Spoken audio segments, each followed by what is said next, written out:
Northwest Morning Sprint is brought to you by Bill's Heating and Air Conditioning. It is now 6:53, time to get you ready to take on your Tuesday in the morning sprint.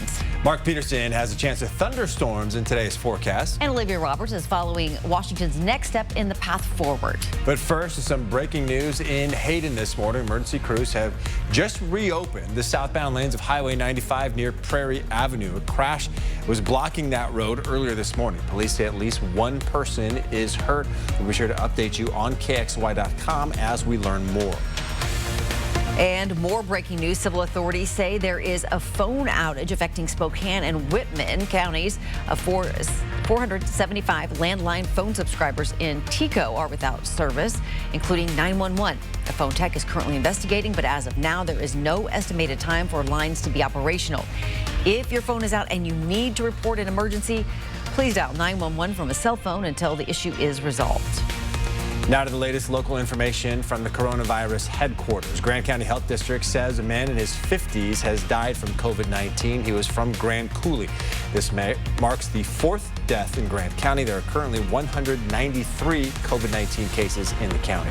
The state has approved another county to move ahead to phase 2. Asotin County now joins 9 others, reopening salons and restaurants at a limited capacity. The state allows counties to move forward if they have fewer than 75,000 people and don't see a rise in cases. This morning, Governor Inslee will detail new guidelines to allow larger counties to move to phase 2. Today's update comes as Washington takes another step closer to reopening.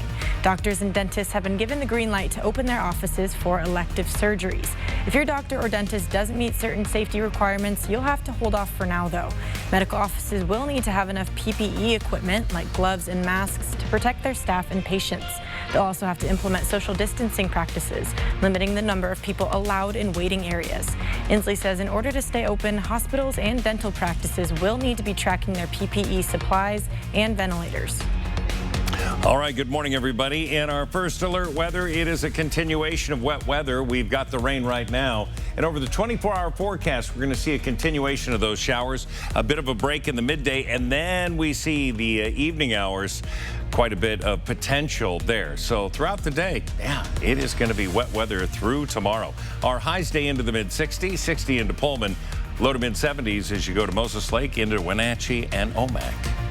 Well, some bars in Spokane Valley aren't waiting for the governor's permission to open. The Black Diamond Bar and Iron Horse Bar and Grill opened their doors despite the state order to stay closed. The owner of Iron Horse feels he has the right to open, and Spokane County's health officer said the region is ready for phase 2. That owner says he plans to operate like a restaurant for the time being, offering a full menu and closing by 8 p.m. Businesses that violate the order could lose their license. President Trump surprised a lot of people when he said he's been taking hydroxychloroquine to prevent COVID-19. The revelation comes as the FDA warns that no one should take the drug to prevent or treat coronavirus unless they're in the hospital or part of a clinical trial. The president has been promoting hydroxychloroquine as a treatment for COVID-19. Well, Treasury Secretary Steve Mnuchin and Federal Reserve Chairman Jerome Powell will face the Senate Banking Committee today. They will give their first report about the economic stimulus programs implemented by the $2.2 trillion CARES Act. The hearing comes in the heels of a report from the new Congressional Oversight Commission. Luba Wold is the owner of Photography by Luba. She's based in Post Falls, but has been photographing people across the inland Northwest for 18 years.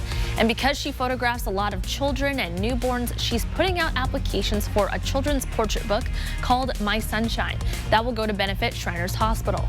100 children from newborn age to 5 years old will be featured in the book. Those who apply and end up getting chosen will pay a $100 fee with no additional charge for the portrait. There are still spots open if you have a child that meets the qualifications. Coming up next on Good Morning America, exclusive new video tied to missing Idaho siblings. Lori Vallow's husband captured on police body cam telling officers his wife had gone crazy, threatening to kill him and expressing his concern she may hurt the children. Back to look at your final forecast with Mark Peterson coming up right after this.